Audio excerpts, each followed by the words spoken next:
na isa pong Hyundai H100 na meron pong na dinadrive or minamaneho po ng isang 43 anyos na driver at residente po ng bayan ng Calasaw na nagresulta naman sa pagkabanggaan po ng naturang dalawang sasakyan na nagresulta po para tumilapon yung mga sakay po nitong kulong-kulong.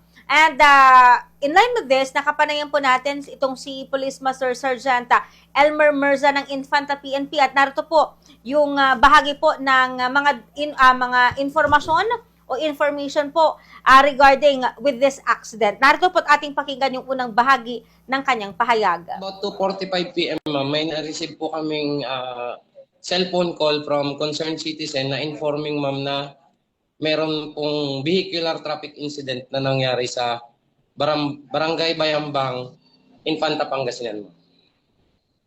Tapos yung involved na driver po ma'am is yung vehicle involved natin na Hyundai H100 is from Calasiao, Pangasinan ma'am, 43 years old. Driver po siya ma'am, at the same time salesman po. Hyundai H100 van ma'am. Ma'am, is Honda TMX with sidecar ma'am, yung tinatawag po nating kulong-kulong ma'am. Together with his 3 passengers ma'am. Vehicle to ma'am natin is all residents of Barangay Nayom, Infanta, Pangasinan. Itong si driver po ma'am natin ng V2 is the father, which is pamilya niya po ma'am, lahat ng onboard niya, yung babae tsaka yung dalawang bata ma'am is anak niya. Yung babae ma'am is 37 years old ma'am. Yung isa po ma'am is 1 year old. Yung isa po is 7 months old ma'am. Unfortunately ma'am, nung naitakbo ma'am sila sa Rural Health Unit ng Infanta, they were all declared dead on arrival ma'am from attending physician ma'am. Bale, yung initial investigation po ma'am namin is yung tricycle po ma'am is traversing south direction ma'am, pabalik na po siya dito sa barangay na yun po sana ma'am. Kasi accordingly ma'am, yung pamilya na yun ma'am is galing po ng Dasol kasi nag-celebrate daw po sila ng birthday nung babae. Ngayon ma'am, while traversing sila pauwi dito sa Infanta, nung nakarating na po sila ma'am sa Barangay Bayambang, nasa shoulder po kasi sila. Shoulder of the road. Ngayon ma'am, meron silang nasagi na sanga ng kahoy yung mga nakaraang bagyo ma'am. Merong sanga ng kahoy na nakakuan sa shoulder ma'am. Hindi napansin ng driver.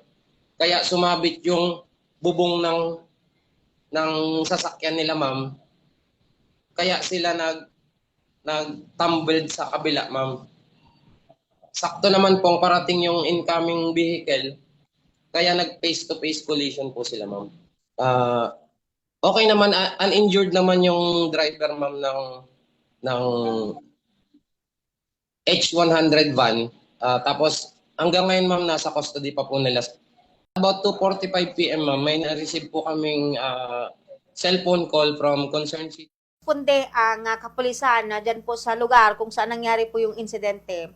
Ano yung mga inabutan po nila, paano nila describe o sasalaarawan yung naabutang pangyayari or insidente na kinasangkutan nga po nitong dalawang sasakyan na according nga kay Sir Elmer mga kabombo na binawian ng buhay.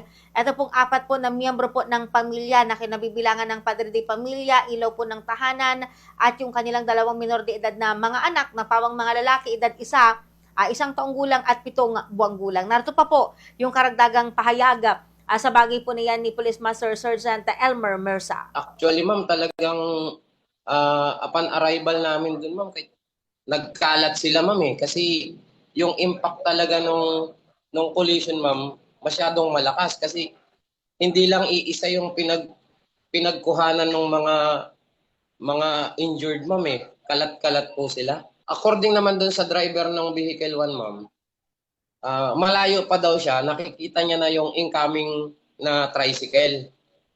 Hindi niya naman po kasi daw expected na makakatama sila ng kahoy sa shoulder. Kaya kampante din daw siyang dumidiretso, ma'am. Kaya wala siyang idea na talagang sasalpukin siya. Aksidente talaga, ma'am, dun sa kahoy na tinamaan. Ngayon, ma'am, ongoing yung documentation, ma'am, for possible filing of reckless imprudence, ma'am, resulting to multiple homicide po.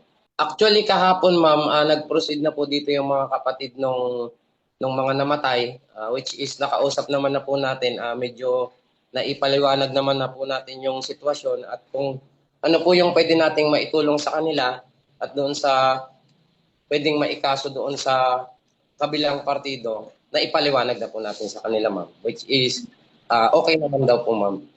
Bali, maghihintay na lang po. Actually, ma'am, nakipag-cooperate naman po sila at willing naman din po silang i-shoulder lahat kung ano man yung magiging expenses nila at kung ano yung magandang pag-usapan nila, ma'am. Okay naman po sila, ma'am. Cooperative naman po yung kabilang partido.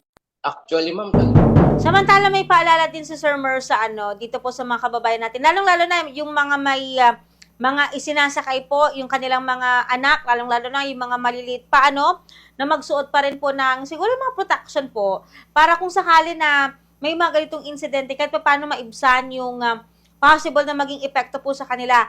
And kapag kapag mamaneho tayo, hindi lamang sa hindi lamang sa gitna ng kalsada yung titignan mo, even sa gilid, lalong-lalo na katulad po ng nangyari po dito na nasagi nga po niya yung asa nga po ng kahoy na kung sakali na ito po ay naiwasan, hindi po sana nangyari po itong malaging po na aksidente na ito na nakakalungkot. 4 na buhay po yung nawala sa mismong kaarawan pa po ng isa sa mga biktima matapos po nilang celebrate yung kanyang kaarawan. So narito pa po yung bahagi ng mensahe ni Sir Elmer mga kabombo sa ating mga tagapakinig. siguro, ma'am, yung mga lalo yung mga light vehicles, ma'am, although nasa shoulder sila, wag din gaanong mabilis. Tapos yung as much as possible, ma'am, yung mga bata na kasama natin sa sasakyan, i-secure natin silang mabuti para just in case wag naman sana at merong impact or collision, hindi ganun kagrabe yung panong mga bata o yung mga on board ng mga vehicle, ma'am. Siguro, ma'am,